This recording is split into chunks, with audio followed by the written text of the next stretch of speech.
Hi, I'm just a fat little Asian man. Ever have that one Chinese or Korean friend that always gets all aggressive when you talk about literally anything related to Japan? Like, I'd just be talking about the new sushi place that opened up, and they'd all be like, Japan boycott is going on, bro. They literally massacred our people. Don't you know that? I'm sorry, but I'm a fat little Asian man, and nothing is stopping me from getting my sushi. If you don't know what's going on here, it's probably because you're familiar to the anime watching, convenience store socks wearing, train riding, vending machine enthusiast Japan. But there was a time very different from the ooh era of Japan today. You know, when they used to commit horrific war crimes in Asia.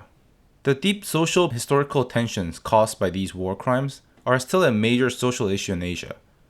Of course, when you've given the country equivalent of an HR apology, people are going to get pissed.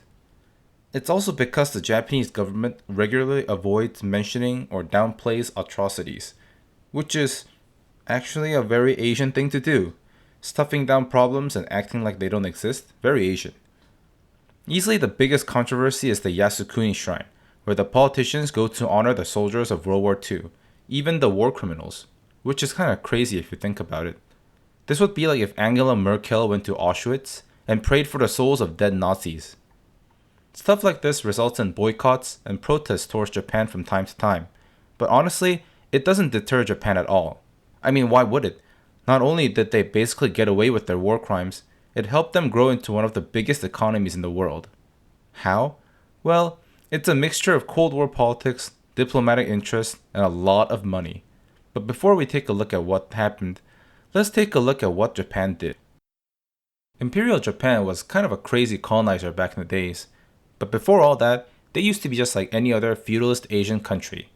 Until 1853, when the US of A came knocking at their doors and gave them a choice: life or slave.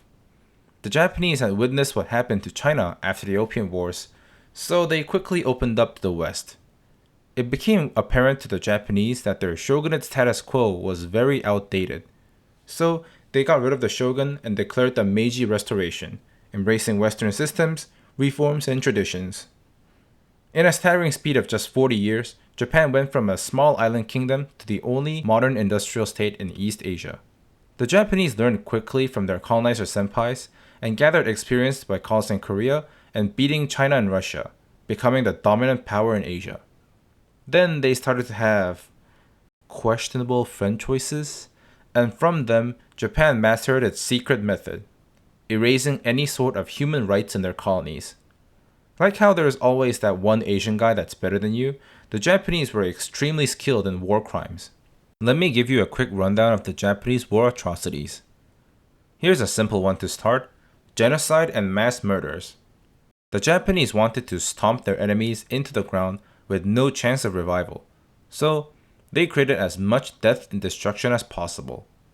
Probably the most famous is the Nanjing Massacre, where 300,000 Chinese people died in mass executions, a third of the city destroyed in fires, with other thousands of rape and brutality cases, in just a few days. Other lesser known but equally brutal massacres exist too, like the Manila Massacre, where over 100,000 Filipino civilians were slaughtered with the city completely left in ruin. There's also the Suk Ching massacres in Singapore and Malaysia, where over 50,000 civilians were killed. Number 2. Comfort Women. The Japanese needed a way to reward soldiers deployed to war zones. So instead of something normal like giving more pay or better food, they tricked over 100,000 women into sexual slavery. While mostly from Korea, thousands of women were also trafficked from Malaysia, Philippines, and Indonesia. These women were sent straight to the front lines, where not only were they sometimes violated up to 40 times a day, they also had to clean, wash, and cook as well. Many died from abuse, torture, disease, caught in the crossfires, and executions to cover up crimes. Number 3. Forced labor. There was always a shortage of resources due to the long war, so Japan forced millions of people to work with basically no pay as a solution. Through the Romushas, up to 10 million people from Indonesia, Malaysia, Burma, and POWs were gathered, having to work in grueling conditions such as railways and mines, where many died of malnutrition and exhaustion. Probably the most deadly were the railways, where sometimes up to 80% of Romushas died in the extreme conditions. Last but not least, human experimentation. Because human rights didn't exist in Imperial Japan, the military used this opportunity to test biological weapons and perform live human experiments related to pain. They set up a research lab in China called Unit 731, where they performed experiments on the locals. Around 12,000 people died directly due to biological and chemical experimentations, including pathogens and poison gases. Outbreaks caused by Unit 731 resulted in an estimated 200,000 deaths outside the facility too. There's a lot more other Japanese atrocities too, but they usually fit into the four categories above more or less. Of course, all war crimes ended in Japan when, Imperial Japan went out with a bang. Okay, well, two bangs. The nuclear strikes on Hiroshima and Nagasaki are huge tragedies too, but it also shaped Japan's future in its favor. You see, unlike Germany, which was taken down by Allied forces from all directions, leading to its West-East Germany dismantling, Japan's defeat was mostly all-American, with no Soviet troops in Japan. This basically gave US the sole command of what to do with Japan post-World War II. Initially, the US had been focused on decentralizing Japan, like disbanding the military, introducing democracy, and disbanding large conglomerates. However, Asia was becoming the center of Cold War tensions, with the CCP taking over China and North Korea getting support from the USSR. The US needed a stable ally in Asia quickly, and what better than to use the one they already have total control over? This is when the US rolled back the decentralizing it had done, moving to transform Japan into a stable capitalist ally through economic and political stability. It was during this period where the US started rebranding Japan's image. The media began extensively highlighting the US-led democratic reforms on Japan, creating the narrative that Japan was reborn into a peaceful country through adopting Western values. No longer was Japan that arbitrary Asian enemy who eats raw fish with rice, but instead a mysterious ally with pretty clothes, cherry blossoms, and cool katanas. When the Korean War broke out in the 1950s, the US emphasized again that Japan was the most important ally in Asia. The US support and rebranding of Japan did help stabilize Japan's miserable post-war. However, in the process, a lot of the World War II atrocities were covered up or downplayed as well. We can see this in the Tokyo trials, basically the Japanese version of the Nuremberg trials, where war criminals were tried and sentenced. Unlike the Nuremberg trials, the Tokyo trials were mostly arranged and led by the US, with much little attention than its Western counterpart, which meant that the US had more control over the trials and its sentences. Another problem was that most victim countries were either still colonies or going through some post-independence chaos, and they didn't have much of a say during the trials. This led to the biggest cover-up in the trials, that Emperor Hirohito of Japan and his family were exempt from the trials.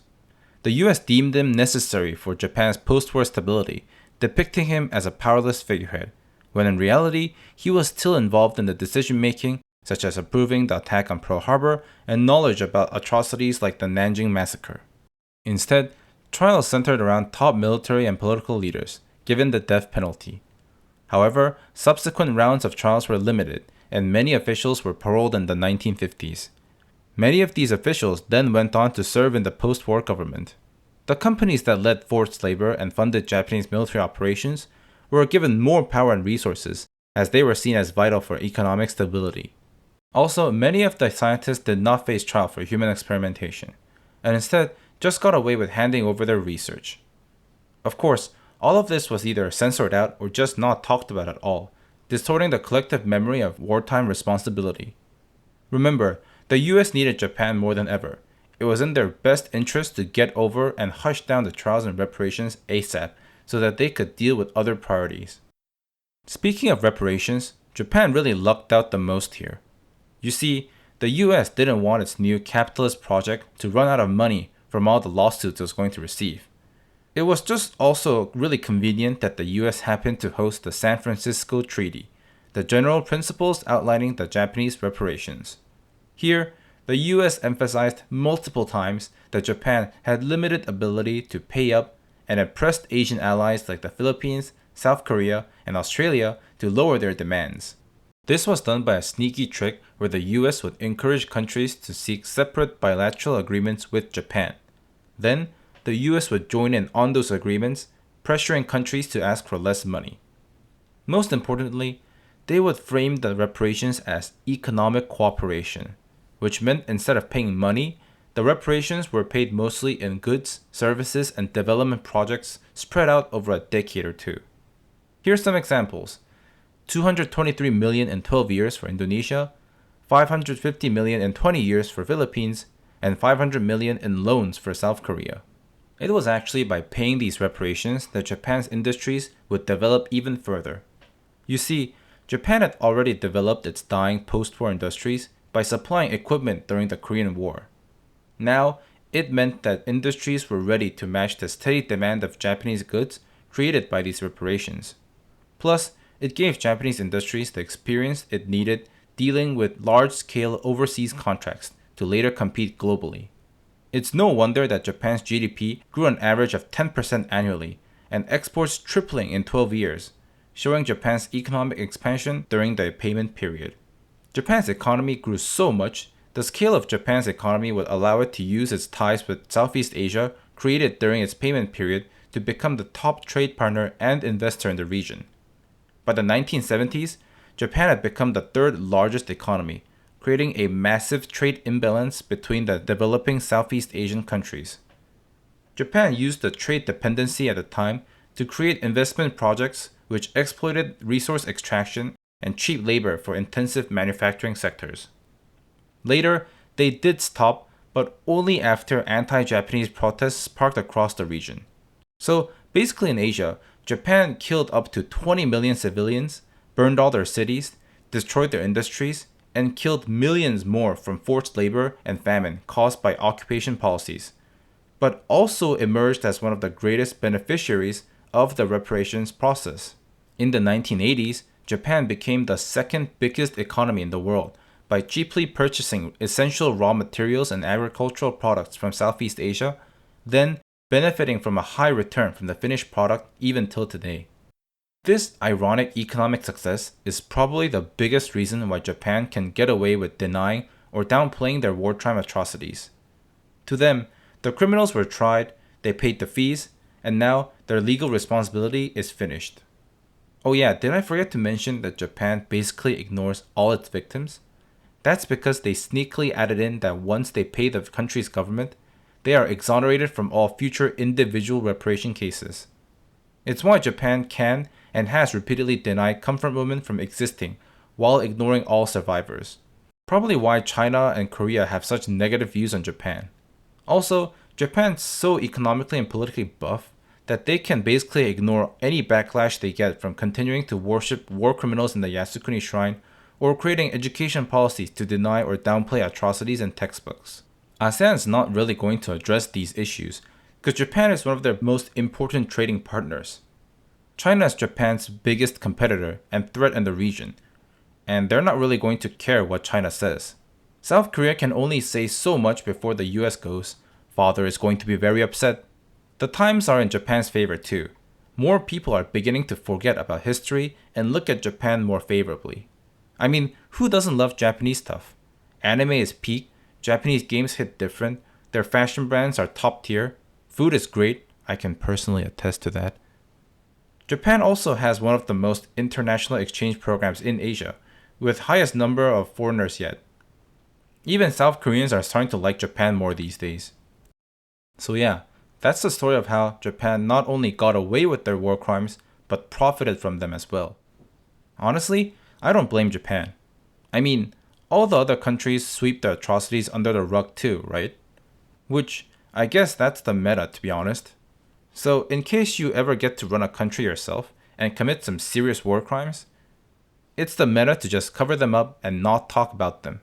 Till then, good luck, my friends.